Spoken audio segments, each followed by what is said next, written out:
এই স্ট্র্যাটেজিগুলো ফলো করলে কমপ্লিটিং স্টোরিতে 15তে 15 পাওয়া অনেক ইজি।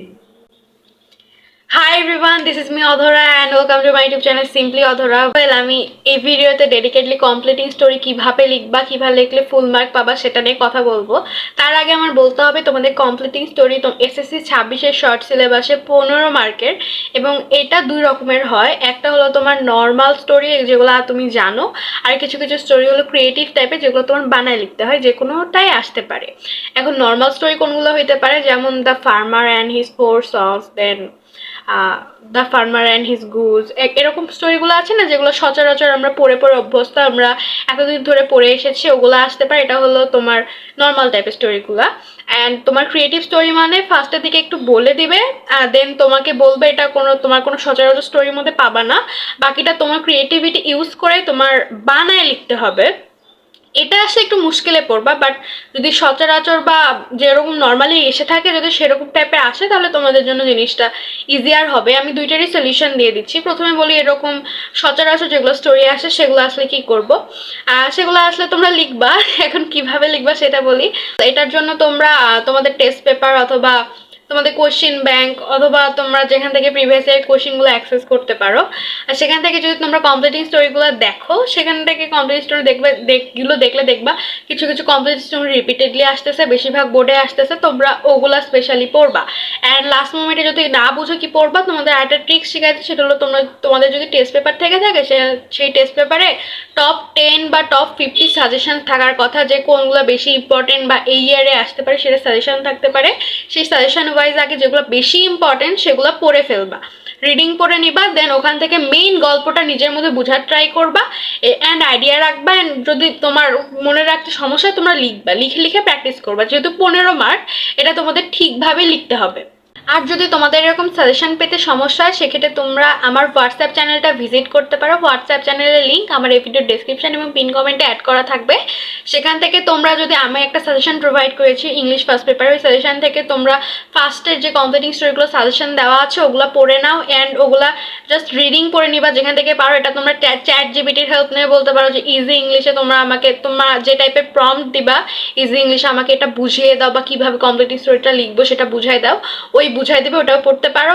বাট আমি সাজেস্ট করবো কোনো টেস্ট পেপার বা কোশ্চিন ব্যাংক থেকে ওইটা ভালো করে পড়ে নিতে, অ্যান্ড মেইন আইডিয়াটা রাখতে। আমি বারবার বলছি মেইন আইডিয়াটা রাখতে। তুমি হুবহু মুখস্থ করে লিখে দিয়ে আসতে পারবা না, সেই মুখস্থ করার টাইমও নেই। আর তোমরা ক্লাস 2 এর ছোটো বাচ্চা না যে ডিরেক্টলি মুখস্থ করে দিয়ে লিখে আসবা।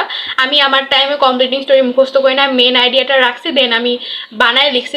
কমপ্লিটিং স্টোরি খাতায় ঠিকভাবে প্রেজেন্ট করারও কিছু ট্রিক্স আছে, সেটা আমি সামনে শেয়ার করতেছি। দেখো, ক্রিয়েটিভ স্টোরি আসলে কিছু স্পেশাল ক্রিয়েটিভ স্টোরি টাইপের আছে, ওগুলো ঘুরে ফিরে আসে। হ্যাঁ, ক্রিয়েটিভ স্টোরি ক্রিয়েটিভ হলেও তোমরা এটা একটু আইডিয়া রাখলেই পারবা। যেমন আমাদের টাইমে একটা স্টোরি ছিল যে একটা ছেলের স্কুলে আগুন লেগে গেছে, দেন এই ছেলের স্কুলের আগুন নিভাইছে, অ্যান্ড ওই পরে কেমনে কি করলো এই স্টোরিটা তোমাকে কমপ্লিট করতে দিতে বলছিল। তো আমাদের টাইমে এটা কীভাবে পড়ছিলাম, আমি স্পেশালি কীভাবে পড়ছিলাম সেটা বলি। আমি এই ছেলেটা এভাবে স্কুলে এটা দেখছে, এটা দেখে অনেক বেশি ট্রমাটাইজড হয়ে গেছে, দেন ওই পড়াশোনা করছে, দেন এখন ওই ফাইটার হিসেবে কাজ করতেছে, ওই হেল্প করতেছে। আমি এইভাবে স্টোরিটা বানাই লিখছিলাম। স্টোরিটা কিন্তু এটা আরেকজন আরেকভাবে প্রেজেন্ট করতে পারতো, যে এটা ওই আগুন দেখার পর থেকে ওই আগুনের প্রতি একটা ভীতি সৃষ্টি হয়েছে, এবং ওই ওখান থেকে সমাজসেবা করতে লাগছে বা ভলেন্টিয়ার হয়েছে বা এরকম টাইপের। মানে তোমার নিজের মতো করে স্টোরি লিখবা, তুমি নিজের মতো করে তোমার ওই স্টোরিটা প্রেজেন্ট করতে পারবে। এখানে তোমার ভালো রকমের ফ্রিডম আছে তুমি কিভাবে লিখবা। আর যে গতানুগতিক স্টোরিগুলো আসে, সেটা কিন্তু নির্দিষ্ট প্যাটার্ন আছে বা নির্দিষ্ট স্টোরিটা আছে, ওইভাবেই তোমাকে প্রেজেন্ট করতে হবে, ওইভাবে টিচার মার্ক দিবেন। তো দুইটা ক্ষেত্রে আমি বলবো, তোমরা যদি প্রিভিয়াস ইয়ারে কিছু কোশ্চেন পড়ে যাও সেক্ষেত্রে পারবা। আর স্পেশালি কুমিল্লা বোর্ডের ক্ষেত্রে একটুটা আনকমন কোশ্চেন আসে, তাদের বলবো আমি ক্রিয়েটিভ স্টোরিটা যাতে ভালো করে পড়ে যাও। এবার আমি বলি রাইটিং প্যাটার্ন বা ট্রিক্স নিয়ে আমি কিভাবে লিখতাম।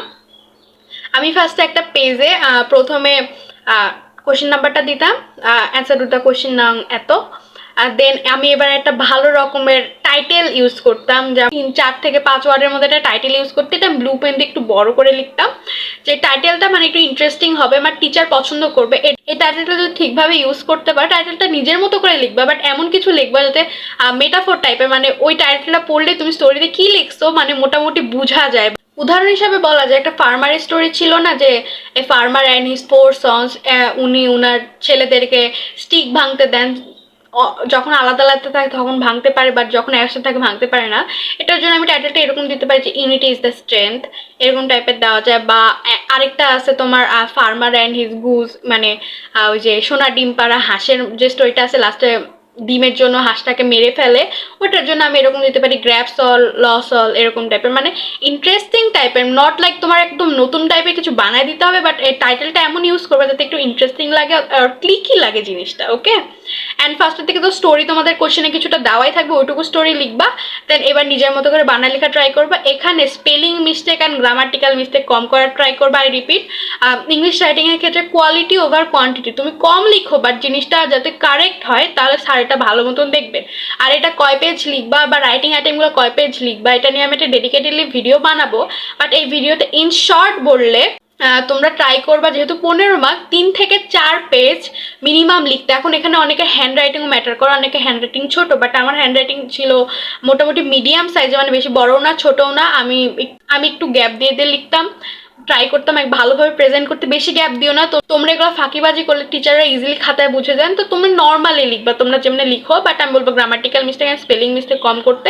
এভাবে তোমরা কমপ্লিট স্টোরি লিখলে ইনশাল্লাহ ভালো মার্ক পাবা। অ্যান্ড কমপ্লিট স্টোরিগুলো তোমরা যদি কমন পাওয়া নিয়ে টেনশনে থাকো, সেক্ষেত্রে আমি বলবো তোমরা যেগুলো সচরাচর বা গতানুগতিক স্টোরিগুলো আছে সেগুলো ভালো মতন পড়তে, অ্যান্ড মেইন আইডিয়াটা ভালো মতো ক্লিয়ার রাখতে। আর ক্রিয়েটিভ স্টোরি আসলে কিছু ক্রিয়েটিভ স্টোরি দেখে যাবা, সেটা থেকে তোমাদেরই ভালো হবে। আর ইংলিশ ফার্স্ট পেপারে যদি সাজেশন নিয়ে কনফিউজড হয়ে থাকো, সেক্ষেত্রে তোমরা আমার হোয়াটসঅ্যাপ চ্যানেল ভিজিট করে আমার ফার্স্ট পেপারের সাজেশনটা ফলো করতে পারো। সেটা ফলো করে হলেও অ্যাটলিস্ট আগে তুমি কমপ্লিটিং স্টোরিগুলোর আইটেমগুলো কভার করে নাও, দেন তুমি অন্য জায়গায় এক্সপ্লোর করতে পারো। আমি তোমাদের জন্য তোমাদের এক্সাম টাইমে তোমাদের যেগুলো বিষয় নিয়ে কনফিউশন বা কোশ্চিন আছে, এগুলো নিয়ে আমি কন্টিনিউসলি ভিডিও দেওয়ার ট্রাই করতেছি। অ্যান্ড এটা এক্সাম টাইমে আমি আমার সর্বোচ্চতা দিয়ে তোমাদেরকে হেল্প করার ট্রাই করতেছি অ্যাজ এ সিনিয়র।